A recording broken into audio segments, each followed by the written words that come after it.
Yeah, hi, hello friends. I'm back today. இன்னைக்கு வந்து night 8:25 ஆகுது. Like today வந்து exercise 1.4 பார்க்க போறோம், ஓகேவா? Exercise 1.4ல we are going to talk about the properties of sets, ஓகேவா? Properties of set operations. Set operations properties பார்க்க போறோம், ஓகேவா? The class is going to be very, very interesting today because I'm a little energetic, ஓகேவா? Okay, let me take some pages here, ஓகேவா? Let me take some 10 pages here, okay? I'm going to write it here, properties of sets, ஓகேவா? Properties of sets, set operations.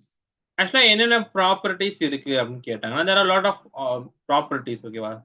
ஆக்சுவலா properties of set operations முன்னாடி நீங்க 6th ஸ்டாண்டர்ட்ல படிச்சிருப்பீங்கல்ல. Like what would have studied, you would have studied like some of the properties like commutative property, அதுக்கப்புறம் என்ன பண்ணிருப்பீங்க, commutative property, associative property, as well as commutative property as well as distributive property, ஓகேங்களா? இந்த மூணும் நீங்க படிச்சிருப்பீங்க. அததான் நம்ம வந்து we are going to talk detailly about set operation. Set ஆப்பரேஷன்ல இதெல்லாம் வந்து வருதா இல்லையான்னு பார்க்க போறோம். கம்யூட்டேட்டிவ் ப்ராப்பர்ட்டினா என்ன ஃப்ரெண்ட்ஸ்? சிக்ஸ்த் ஸ்டாண்டர்ட்ல a plus b equal to b plus c, ஓகேவா? அசோசியேட்டிவ் ப்ராப்பர்ட்டினா a plus b plus c equal to a plus b plus c, ஓகேங்களா? அப்புறம் டிஸ்ட்ரிபியூட்டிவ் ப்ராப்பர்ட்டினா என்னது? Distribute a cross b plus c equal to a cross b plus a cross c, ஓகேங்களா?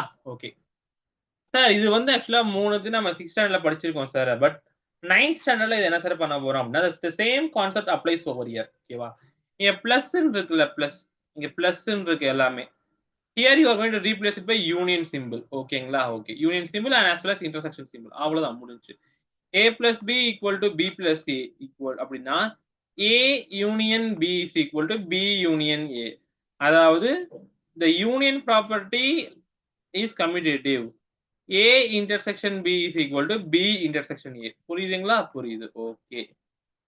Associative ப்ராப்பர்ட்டியும் hold ஆகுது அப்படின்னு சொல்லியிருக்காங்க. ஓ sorry, இங்க 11th page நான் எழுதிட்டு இருக்கேன். ஐ ரைட் இந்த ஃபர்ஸ்ட் பேஜ், ஓகேங்களா?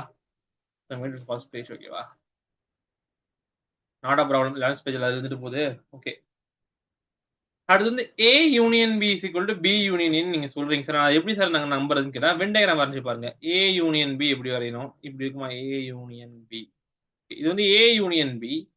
B யூனியன் A எப்படி இருக்கும்? சேமா தான் இருக்கும். B union A. ஸோ ரெண்டுமே ஈக்குவல் தானே. A union B is equal to B union A. The same applies over A intersection B இதுவா இருக்கும். A intersection B இதுவா இருக்குமா? B intersection A என்னவா இருக்கும்? இதுவா இருக்கும். ஓகேவா? Same diagram applies over here, ஓகேவா? So A intersection B is equal to B intersection A, ஓகேவா? Okay sir. ஆக்சுவலா like A union B is equal to B union A சொல்றீங்க, A intersection B is equal to B intersection A சொல்றீங்க. Okay, அப்படின்னா என்ன சார்னா it it follows commutative rule. Okay, commutative property வந்து இது வந்து சாட்டிஸ்ஃபை பண்ணுது, ஓகேங்களா? Okay sir. இது எப்படி சார் இன்னும் நல்லா புரிஞ்சுக்கிறது அப்படின்னு கேட்டீங்கன்னா, இப்ப ஏல வந்து ஒரு 1 2 3 4 5 இருக்காங்க சார். பில வந்து ஒரு 6 7 8 9 10 இருக்காங்க சார். இப்ப A union B equal to 1 2 3 4 5 6 7 8 9 10, ஓகேங்களா சார்? இப்ப பி யூனியன் ஏ எப்படி இருக்கும்? 1 2 3 4 5 6 7 8 9 10, ஓகேவா? இதுக்கு என்ன அர்த்தம்னா, இப்போ வந்து ஒரு 2 கிளாஸ் இருக்குன்னு வச்சுக்கோங்களேன். இப்போ ஒரு ஸ்கூல் இருக்கு. ஸ்கூல் நேம்லாம் சொல்ல வரல. கிளாஸ் ஏன்னு இருக்கு, ஓகேவா? இங்க கிளாஸ் பின்னு இருக்கு, ஓகேவா? இந்த கிளாஸ் ஏக்கும் பிசிக்ஸ் டீச்சர் வந்து லீவ் தான், கிளாஸ் பிக்கும் பிசிக்ஸ் டீச்சர் லீவ் தான், ஓகேவா? இப்ப இவங்க வந்து என்ன பண்றாங்கன்னா, இப்போ வந்து எல்லா பசங்களையும் கிளாஸ் ஏக்கு வாங்க அப்படின்னு சொல்றாங்க. ஸோ கிளாஸ் ஏ பசங்க, கிளாஸ் பி பசங்க இருக்காங்களா? ஓகே. இப்ப கிளாஸ் ஏல வச்சு எல்லாத்துக்கும் சொல்லி தராங்க, ஓகேங்களா? அப்ப வந்து அதுவும் சேம் தான். லியோ சார் வந்து பி கிளாஸ்ல உட்காந்துட்டு எல்லா பசங்களையும் கிளாஸ் பில இருக்காங்க. பி ஏ சி ஏ அது 2 பேரும் ஒன்னா சேர்ந்தாலும் the number of students are going to be same, right? So A union B, அதாவது எல்லா பசங்களும் ஏ கிளாஸ்ல வந்தாலும் இல்ல எல்லா பியும் பி கிளாஸ்ல வந்தாலும் the number of students are going to remain the same, right? In the single class. புரியுதுல்ல how easy the concept is? Okay, okay, okay. அடுத்து A intersection B க்கு வந்து ஒரு நல்ல எக்ஸாம்பிள் சொல்லணும்னா லைக் ஏல வந்து லைக் there are 1 2 3 ன்னு இருப்பாங்க 3 பேரு. பில வந்து 3 to 1 3 5 4 5 இருக்காங்க. இப்ப ஏ கிளாஸ்லயும் பி கிளாஸ்லயும் சேம் நேம் கொண்டவங்க யாருன்னா 3 தான். ஓகேவா? பி கிளாஸ்லயும் ஏ கிளாஸ்லயும் சேம் நேம் கொண்டவங்க யாருன்னா 3 தான். So B A intersection B B intersection A. புரியுதுல? So set operations follows commutative operatives. Sorry அப்படி நான் சொல்லக்கூடாது. செட் ஆப்பரேஷன்ஸ் அதாவது union as well as intersection falls under commutative property as well as associative property. ஓகேங்களா? Okay okay okay sir இதெல்லாம் நல்லா புரிஞ்சிருக்கும்னு நினைக்கிறேன். Okay let me go to some of the examples. ஓகேங்களா? ஓகே ஆக்சுவலா நீங்க கான்செப்ட் புரிஞ்சுக்கிட்டாலே போதும் you can able to understand the examples very easily. Okay example 1.19 ஓகேங்களா? 1.19ல they are given a set A which is nothing but B, C, F, comma G, and they have given a B set which is nothing but C, comma E, comma G, comma H. ஓகேங்களா? A union B is equal to they are asking me to verify the commutative property of union of it as well as intersection of it. யூனியன்லயும் இன்டர்செக்ஷன்லயும் they are asking me to verify the both things. ஓகேங்களா? Okay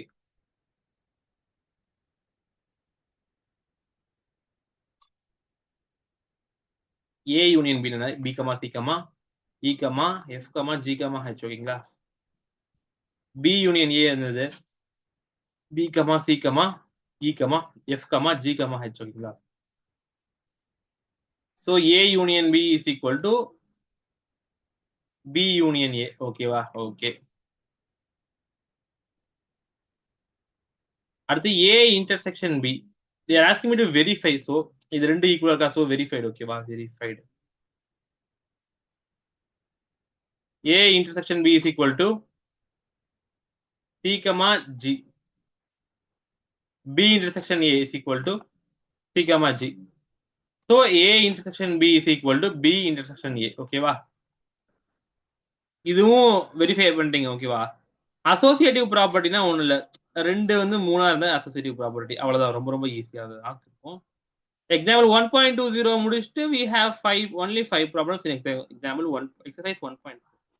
அதுவும் பாத்துடலாமா? பாத்துடலாம். Okay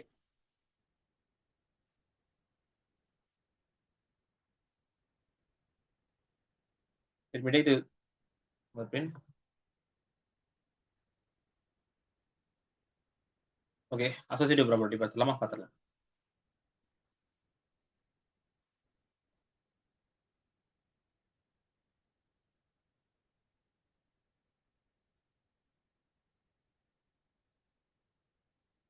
associative ப்ராப்பர்ட்டினா என்ன sir அப்படின்னு கேட்டீங்கன்னா like இப்ப A union B union C இருக்குல்ல இதுல பிராக்கெட் வந்து நீங்க மாத்தி மாத்தி போட்டாலும் இது ஹோல்ஸ் டு இங்க ஒரு பிராக்கெட் போட்டாலும் is going to be equal to இங்க ஒரு பிராக்கெட் போட்டாலும் equal to is called associative property. இதுவும் ரொம்ப ரொம்ப இதுதான் காமன் தான். ஒரு லாஜிக்கலா உங்களுக்கே புரியும் இதை பார்த்தா.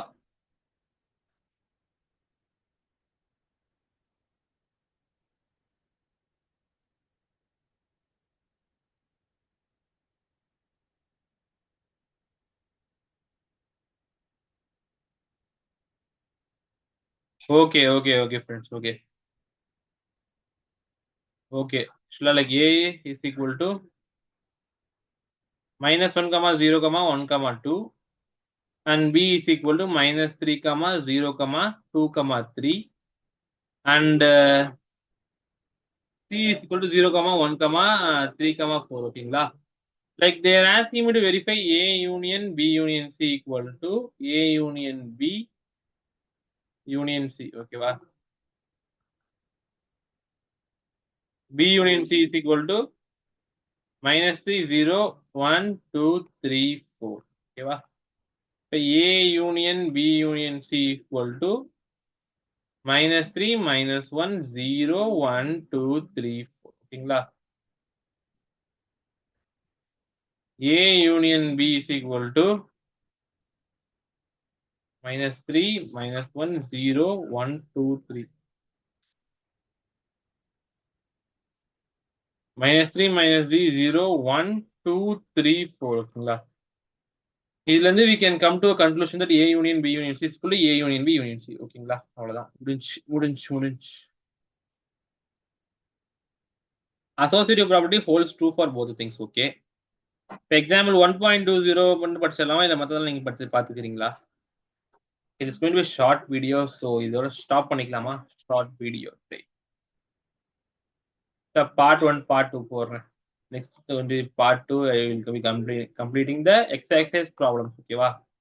Okay. Okay, bye friends. Bye. Thank you.